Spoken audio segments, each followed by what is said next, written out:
ഇന്ന് ഞാനൊരു അവിയൽ വയ്ക്കാമെന്നാണ് വിചാരിച്ചത്. അതുകൊണ്ട് കുറച്ച് കഷ്ണങ്ങളെല്ലാം എടുത്ത് കുറച്ച് ഉപ്പും കൂടെ ഇട്ടൊന്ന് വേവിക്കാനായിട്ട് വെച്ച് ചെറിയ തീയിൽ. പിന്നെ അതിനാവശ്യമായിട്ട് അരയ്ക്കാനുള്ള ഐറ്റങ്ങൾ എടുത്തു. തേങ്ങ, കുറച്ച് മഞ്ഞൾപ്പൊടി, കുറച്ച് മുളക് പൊടി, പിന്നെ വെളുത്തുള്ളി, പിന്നെ കുറച്ച് ചെറിയ ജീരകമാണ് എടുത്തിട്ടുള്ളത്. ചെറിയ ജീരകം ഒരു സ്പൂണ് അത്രയും ഇട്ടിട്ട് ഒന്ന് നല്ല രീതിയിൽ ഒന്ന് ചതച്ചെടുക്കാം. ഞാൻ ഇതിൽ പച്ചമുളക് ചേർക്കുന്നില്ല. പച്ചമുളക് കഷ്ണത്തിൽ കൂടി ചേർത്തിട്ടുള്ളതാണ് പച്ചമുളക് അരയ്ക്കാത്തത്.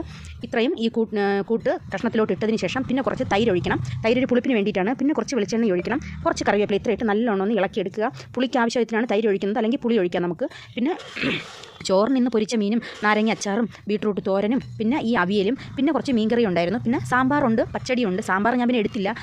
ഈ ചെറിയ ഉള്ളിയും പച്ചമുളകും കൂടെ ഇട്ട് പച്ചടി കുറച്ച് എടുത്തിട്ടുണ്ടായിരുന്നു. പിന്നെ ഒന്നും വേണ്ട, നമുക്ക് ചൂട് ചോറിൽ കുറച്ച് അവിയലിട്ട് കഴിച്ചാൽ തന്നെ ഭയങ്കര ടേസ്റ്റാണ്. അങ്ങനെ ഒരുപാട് ദിവസമായി നാട്ടിലൊരു അവിയൽ വെച്ചിട്ടെന്ന് വിചാരിച്ചിട്ടാണ് ഇന്ന് ഞാൻ അവിയൽ വെക്കാനായിട്ട് മെനക്കെട്ട് ഇറങ്ങിയത്. പക്ഷേ കുറച്ച് കഷ്ണങ്ങളൊക്കെ അങ്ങ് വെന്തുപോയി. കുറച്ച് ഉപ്പും കുറവുണ്ടായിരുന്നു കഴിച്ച് നോക്കിയപ്പോൾ. പിന്നെ കുഴപ്പമില്ല എന്നുള്ള രീതിയിൽ ആഗ്രഹം നമുക്ക് മാറ്റി വയ്ക്കാൻ പറ്റത്തില്ലല്ലോ. അതുകൊണ്ടാണ് ഈ ഒരു അവിയൽ ഇന്ന് വെക്കാൻ തന്നെ തീരുമാനിച്ചത്. നാട്ടിൽ സദ്യയൊക്കെ കൊണ്ട് എനിക്ക് ഭയങ്കര ഇഷ്ടമാണ് ഈ നാടൻ കറികളൊക്കെ കൂട്ടി. അപ്പോൾ എന്താണെന്നല്ല ഒരു നാട്ടിൽ ആ ഒരു ടേസ്റ്റ് കിട്ടി ഇന്നത്തെ ഊണിന്.